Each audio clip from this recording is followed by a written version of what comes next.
And I'm going to put a cat among the pigeons and argue in my talk that we are not in the fourth industrial revolution.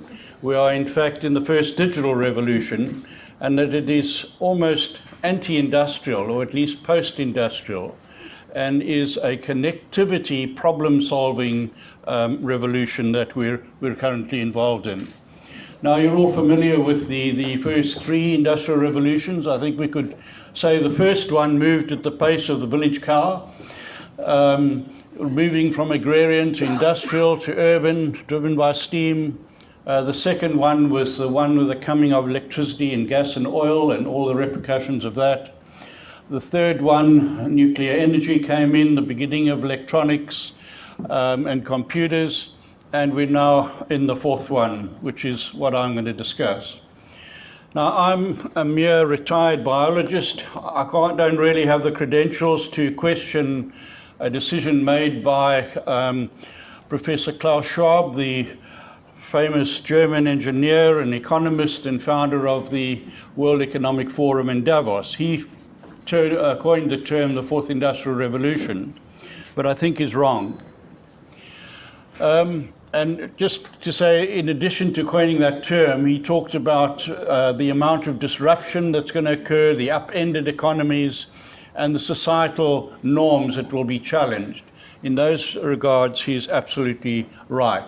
But he wasn't the first person to do that.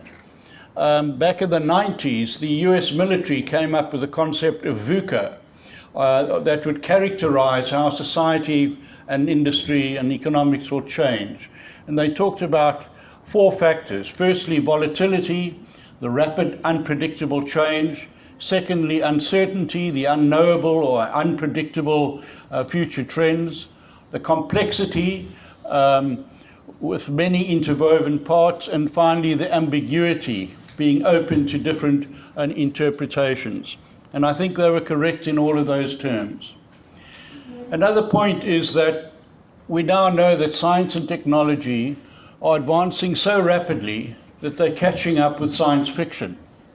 And in a way, this advancement is outpacing the debates that must accompany the ethical use of science and technology. And one can use the example, for instance, of CRISPR, the gene editing technique, which is now available, but we haven't really worked out the ethics of how to make optimal use of it. Now, the reason why I say that this is not the fourth industrial revolution, but the first digital revolution, there are several reasons. And it's not just semantics, it's not just playing with words.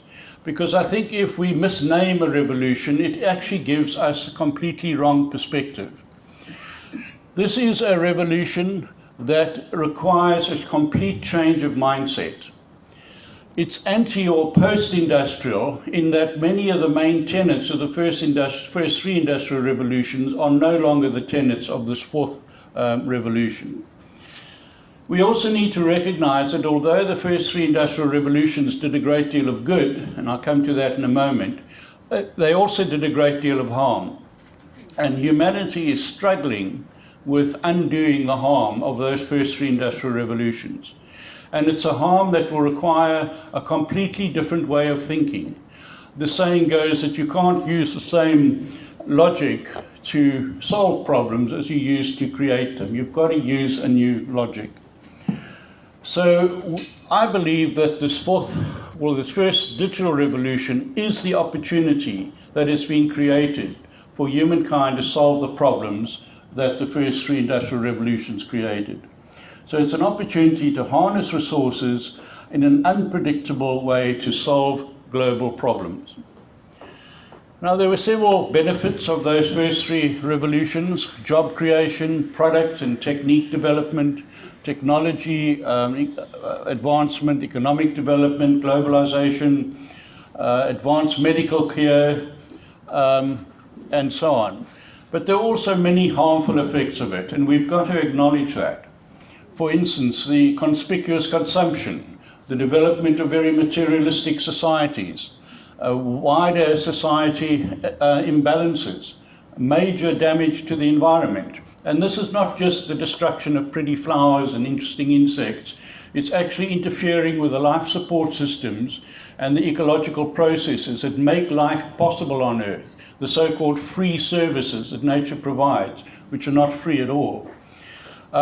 It's also accelerated global climate change and led us to lead unsustainable lifestyles. The current estimation is that our current rate of resource use, we would require 3.6 Earth planets for it to be sustained.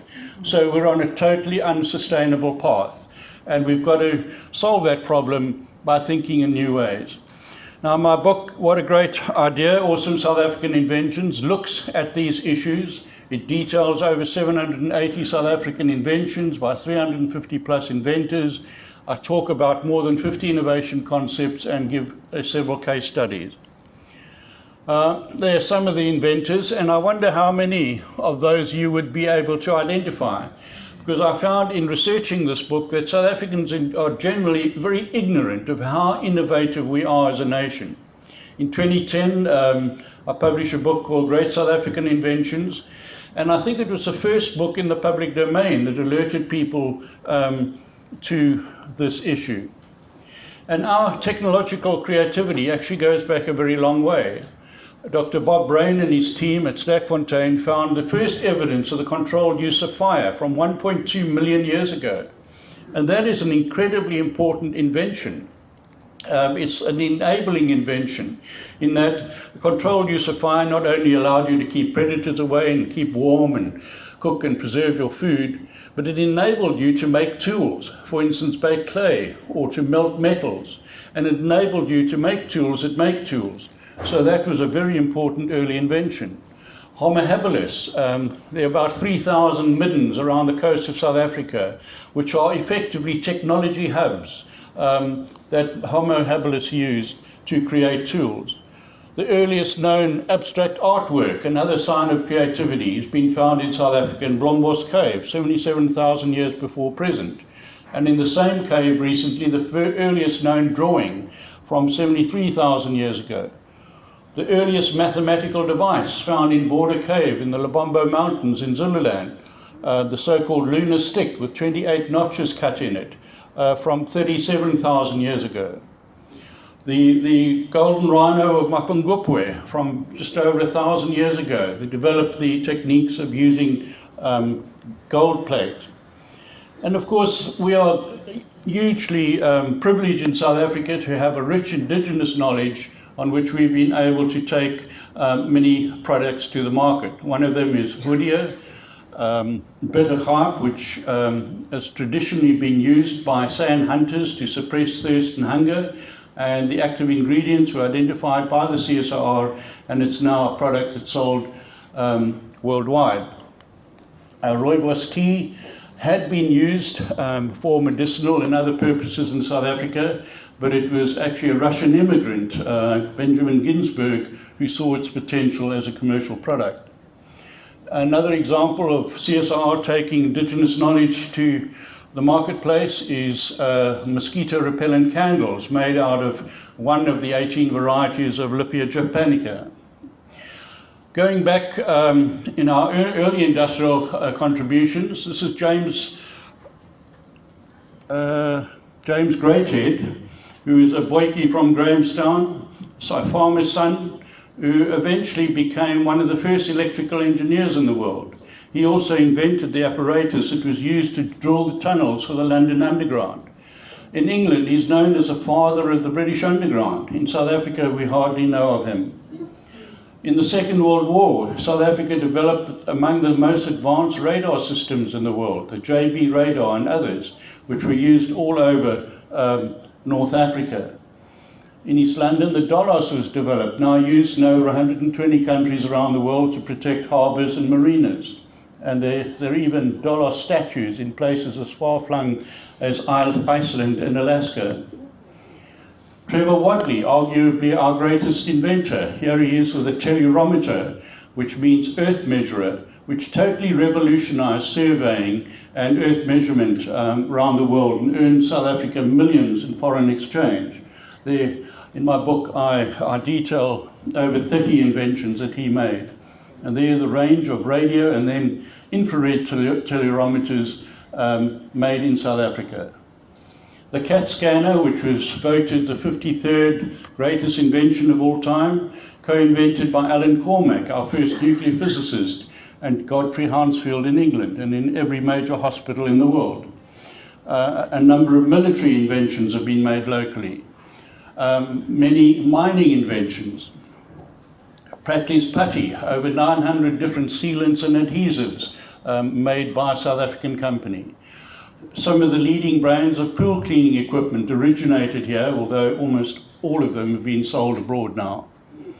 One of our new South Africa inventors, a serial inventor, is Molalo Doyoyo, who's mainly working in the field of improving the quality of life of rural people, but has also done some very advanced stuff. And of course in Sasol, in Petrosa, and some of our other big industries, literally thousands of inventions have been patented. Now moving into the modern era, when the Sputnik went over and we heard that tick, tick, tick sound, that stimulated students and staff at the University of Stellenbosch to produce a microsatellite, which was subsequently launched by NASA and started a very proud tradition in South Africa of producing microsatellites, which continues to this day. And one of our first entries into the computer age in terms of inventions was made by Percy Tucker, who was back in the 50s completely computer illiterate, but he wanted to develop a ticketing system that made it much easier to buy tickets for performing arts. He talked at the launch of my book in Cape Town. He's still computer illiterate, but he developed a system which was 17 years ahead of that in any other country and is one of the best in the world, CompuTicket. Another example is Louis Liebenberg, who developed the Cybertracker, which was a palm-top computer with a built-in GPS and an icon-based keyboard, in which he documented the knowledge of sand hunters in the Kalahari. And there you can see the icon-based keyboard. Henry Johnson initially worked in the military. He was an expert on ballistics and trigonometry, and he took that expertise into the sporting world. And when you see for instance, where the balls land at Wimbledon or in cricket match, those are some of Henry Johnson's innovations. And of course, there on the right is Elon Musk, one of the co-inventors of PayPal. Our own Mark Shuttleworth developed a whole range of open source software applications, including Ubuntu. And in the medical field, and this is referring to the question on rural development, here's a wonderful example of a high-tech solution to a rural problem. The fetal heart rate monitor and the pulse oximeter are vital pieces of medical equipment needed in rural clinics. But electricity and batteries are often in short supply there. So wind-up technology was used to make these devices, which are now being used not only in South Africa and Africa, but elsewhere in the world. Probably one of the most significant recent inventions in South Africa is by Sandile Ngobo, the digital laser. He was from KwaZulu-Natal, working in the CSIR, and he was fortunate in that he was in a laboratory that had expertise not only in laser, but also in holograms. And he developed the first digital laser in the world with his colleagues, which is something that major laboratories all over the world had tried to do. And of course, one of the biggest science projects in the world now is the SKA under Sareo. And this is going to be stretching our technology and our scientific muscle to the absolute ultimate. One of the examples is Scarab, which is this reconfigurable board. But the thing about SKA is it's already producing more data than we can analyze. And there are probably already answers to questions in that data which we haven't been able to analyze as yet. It's also going to require us to have much faster supercomputers than we have now and more accurate timekeeping devices than we currently have. And there are a myriad of other new digital age inventions that have been made right here in South Africa. Mama Money is another example of a high-tech solution to a low-tech problem, and that is how do you cheaply send money home? And these two entrepreneurs have solved that problem. And SASSI, the system that allows you to determine whether the fish you're eating is endangered or not, is another example. So why do I call it the first digital revolution? Well, I think everything is different about it, even the tools that are used. It's a very disruptive revolution, and that's a good thing because there's a lot wrong with the first three industrial revolutions. And this new FDR is the kind of tools are more than things that you just use in your hand to do a job. They're a form of social intervention, and in many cases a form of social domination. When we think, for instance, of the way in which the internet or cell phones or other applications are dominating our lives. They also facilitate technology leapfrogs, which enables people, for instance, in rural areas to leapfrog right into the information age. And a classic example of that in Kenya is the M-Pesa system, where cell phones are effectively replacing banks. And it's greatly speeded up the spread of technology. There are two kinds of technologies. The one are enabling technologies, the ones that we normally think about, and then the so-called transforming technologies. And transport is a main transforming technology.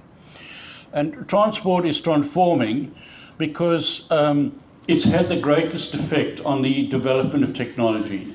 Transport was initially about transporting goods and then people, but now it's mainly about transporting information and data. And when you think about the number of innovations in transporting data, it's absolutely phenomenal. The internet, we all know, now reaching over 3.2 billion people, more than half the people on Earth. It's the most efficient communication medium ever developed, but it has its disadvantages. It has, to some extent, deepened the digital divide. And it is also threatened by computer viruses, ransomware, invasions of privacy, and so on. So like all technology, it depends on how it's used. You can use a car to take the family on holiday, or you can use it as a car bomb. It all depends on your attitude. Right, so this transforming technology of the internet as one of the transport technologies has really, it's done much more than connect us. Connect implies a sort of linear relationship. I believe it has entangled us. It's a network. It's a net of involvement, not only among people, but also between things.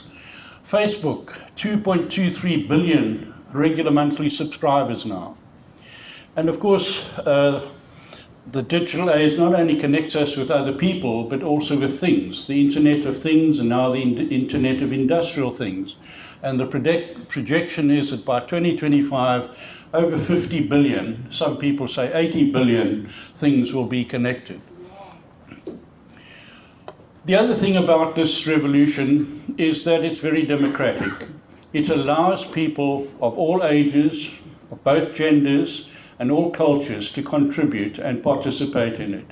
In the previous Industrial Revolution, it tended to be the elite, well-educated, middle to upper class people who were the main innovators. That is no longer the case, and it's a fantastic side of it. So we're dealing with younger people making a greater contribution, younger people who are globally connected, digitally competent, entrepreneurial, ambitious, and self-authored. They don't get told what to do. They decide what they're going to do. Another important trend is that there are two kinds of entrepreneurs and innovators. The ones that we're used to are the ones, the commercial entrepreneurs, who are in it for the money, they make a profit, and that goes into their bank account. But there's a whole other group of entrepreneurs and innovators, the social entrepreneurs.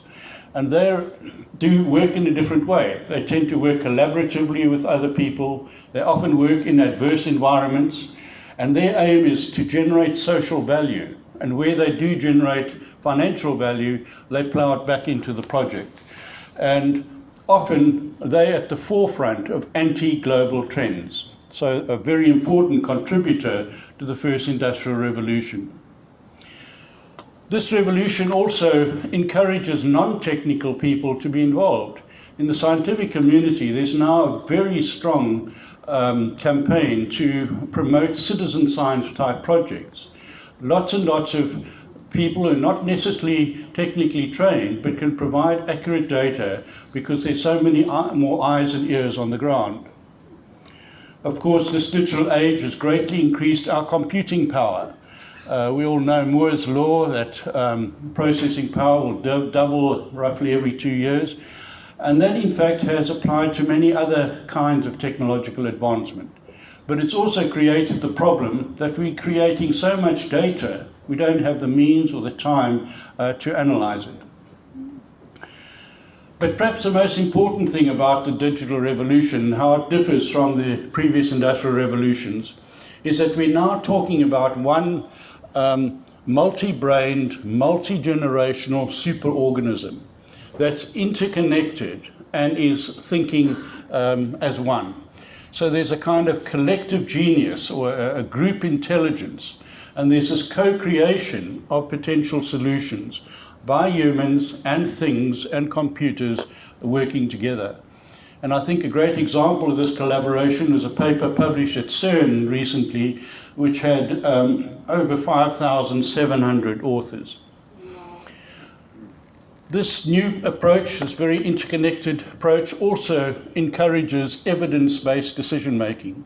And of course, that's the basis of the scientific method. And during my career, I've worked in both the scientific sphere as well as in the private sector. And what amazes me is how many bad decisions are made in the private sector because people don't use evidence-based decision-making.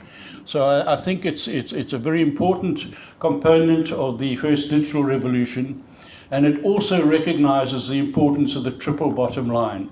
That's not only financial benefits and social benefits, but also reducing our impact on the environment. This connected revolution also takes us beyond individual decisions and bias. It encourages groupthink, encourages consensus, and it guards against authoritarianism.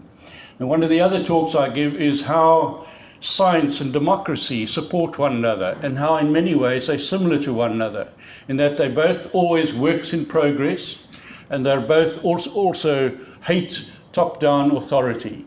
They like to work in their own sphere. This new connected approach also encourages us to be humble, to know our roles and responsibilities, to recognize our shortcomings as human beings, and to acknowledge our ignorance.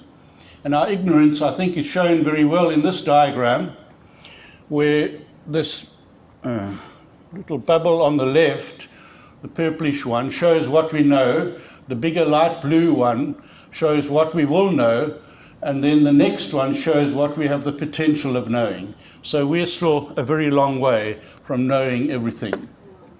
Now, I'd like to end by giving an example of how this multi-brain, interconnected digital revolution can help us to solve one of the biggest problems, if not the biggest problem on the planet, and that is the environmental crisis. Because unless we have a natural environment that can support our lifestyles and that of all the other inhabitants of the planet, we really have no future unless we emigrate to Mars. And in summary, this problem is that humanity is at the crossroads. We are the most numerous large animals that have ever evolved. Our ability to manipulate the environment is unprecedented, and we have exceeded the planet's ability to support us. We arose from and survived through biological processes, but we're no longer part of wild nature. We are servants of our machines trapped in unsustainable urban environments. We're the first animal to domesticate itself and to lose its ecological niche. So we've evolved from hunter-gatherers to pastoralists to shopper industrialists, and now we are information fetishists. What we really should be is custodians of the biosphere. We need to recognize that we are not outside of nature. We're an integral part of nature. We're a valuable species, but not a superior one. And that every living thing has a right to live, or at least to struggle to live. And to take this approach to things, we've got to recognize that we've got to have a holistic view. We've got to work across disciplines. We've got to work at the interface of disciplines. We've got to share our knowledge with people with expertise in other fields, because this is a massive problem that we're facing. And in my work as an informal science educator, I've developed what I call the information value chain. Previously, our education programs mainly involved transmitting information from one person to another. But that's no longer a big priority because the internet provides the information we need. We've got to move along that continuum to knowledge, which is information placed in the context of our lives, and move one step further to wisdom, which allows us to use that knowledge to make good decisions about the long-term future of our planet and other systems. But even that's not enough. Having gained that wisdom, we then have to change our mindset, which must lead us to change our behavior, and then finally to influence others to change their mindset and behavior. Because unless we go along that entire information chain, we're simply not going to solve the problem that we face now. So only then, once we've been along that whole chain, can we address the challenging issues that face our world. And I'd really like to emphasize that these issues can be addressed by specialists, but I believe specialization is old-fashioned, that we need more generalists, more people who can look across different disciplines, connect them, and help us to solve these massive problems. So my conclusion is that this is not just another industrial revolution.